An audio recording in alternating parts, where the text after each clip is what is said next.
2025년에 환율이 1,400원을 넘나들면서 해외여행은 고사하고 해외 직구 하나 하려 해도 손이 덜덜 떨렸던 경험 다들 한 번쯤은 있으시죠? 이게 그냥 좀 불편하다 이 수준을 넘어서 내 자산이 스르르 녹아내리는 것 같은 그런 불안감까지 느끼셨을 텐데요.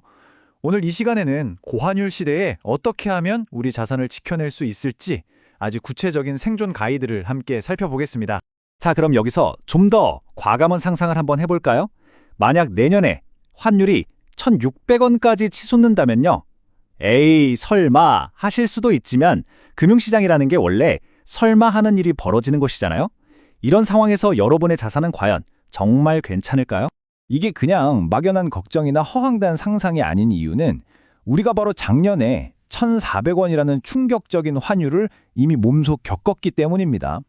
이건 이제 고환율이 더 이상 남의 얘기가 아니라 우리 모두가 직면하고 대비해야만 하는 우리 코앞에 닥친 현실적인 위협이 됐다는 뜻이죠.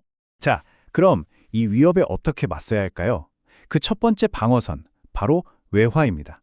여기서 진짜 중요한 포인트는요, 외화를 단순히 환차익으로 돈 벌려고 하는 그런 투자 수단으로 보는 게 아니라 내 자산의 가치를 지켜주는 보험으로 생각하는 겁니다. 이 생각의 전환이 정말 중요해요. 이중 안전망, 이 개념이 바로 핵심 전략인데요. 쉽게 말해서 환율이 막 올라서 원화로 된 내 자산 가치가 떨어질 때 반대로 달러 같은 외화 자산의 가치는 쭉 올라가면서 서로 손실을 메꿔주는 효과를 말하는 거예요. 딱 시소 같은 거죠. 한쪽이 푹 꺼지면 다른 한쪽이 올라가서 전체적인 균형을 딱 잡아주는 겁니다. 자, 그럼 이 든든한 외화 방어막 어떻게 만들 수 있을까요? 구체적인 방법 3가지를 알려드릴게요. 첫째, 달러 저축을 습관으로 만들고, 둘째, 여러 통화로 바구니를 채우고, 셋째, 달러 MMF를 똑똑하게 활용하는 겁니다. 여기서 달러 MMF, 이건 좀 생소하실 수도 있는데 쉽게 말해서 달러로 투자하는 초단기 금융상품이에요. 예금보다는 이자가 좀 더 쏠쏠하고 필요할 때 바로바로 현금으로 바꿀 수 있어서 아주 유용하죠. 자, 그럼 하나씩 뜯어볼까요? 뭐니 해도 가장 중요한 건 꾸준함입니다.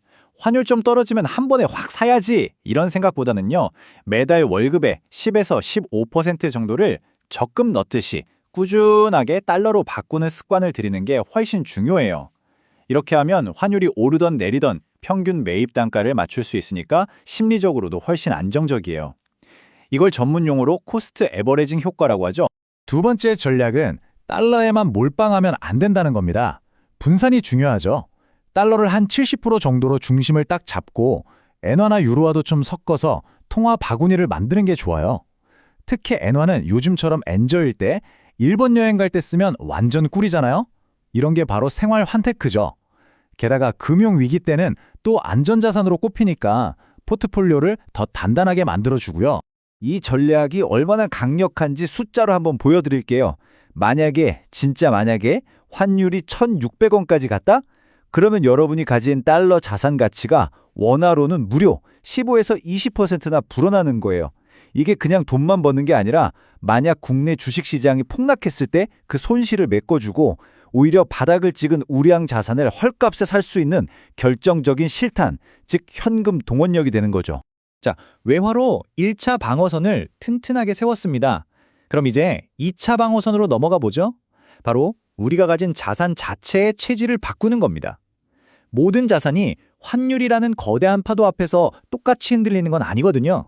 환율이 오르는 건요, 어떤 기업한테는 재앙이고 어떤 기업한테는 엄청난 호재가 될 수 있어요. 원자재를 수입해야 하는 기업들은 죽을 맛이죠. 원가가 올라가니까. 근데 반대로 물건 팔아서 달러 벌어오는 수출 기업들은 가만히 앉아서 돈 버는 거예요. 환차익 때문에 이익이 쭉쭉 늘어나죠. 자, 그럼 우리가 어디에 투자해야 할지 답이 딱 나오죠?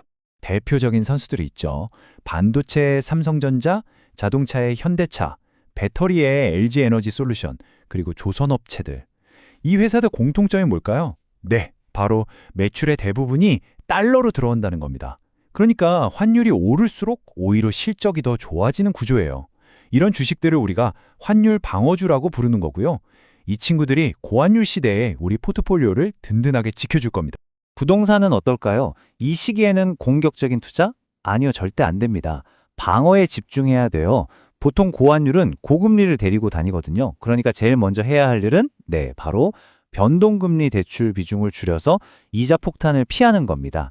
괜히 무리해서 빚내서 집 사는 건 정말 위험한 생각이죠. 자, 이제 마지막입니다. 그리고 어쩌면 이게 가장 중요할 수도 있어요. 바로 최종 방어선, 부채 관리입니다. 아무리 좋은 자산들로 꽉꽉 채워놨다고 해도 이 부채라는 약한 고리 하나 때문에 모든 게 한순간에 무너질 수 있습니다.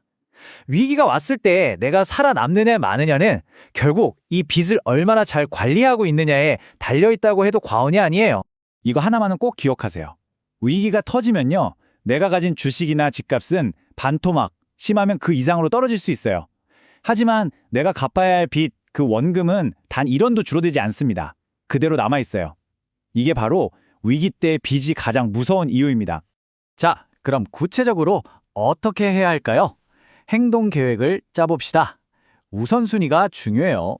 첫째, 무조건 이자 높은 대출부터 갚으세요. 비상금 빼고 여윳돈 생기는 족족 빚 갚는 데 쓰는 겁니다.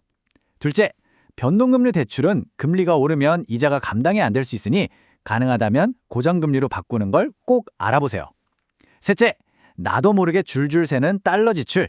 예를 들면 해외 직구나 넷플릭스 같은 구독 서비스들 있죠. 한번 쫙 점검해서 불필요한 건 줄이는 게 좋습니다. 그리고 마지막으로 해외여행이나 유학처럼 큰 돈 드는 계획은 아쉽지만 환율이 좀 안정될 때까지 잠시 미루는 지혜가 필요합니다. 자, 지금까지 고환율 시대를 헤쳐나갈 3단계 방어 전략을 알아봤습니다.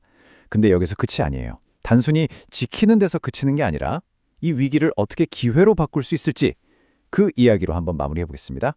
오늘 이야기의 핵심, 딱 3가지로 요약할 수 있습니다.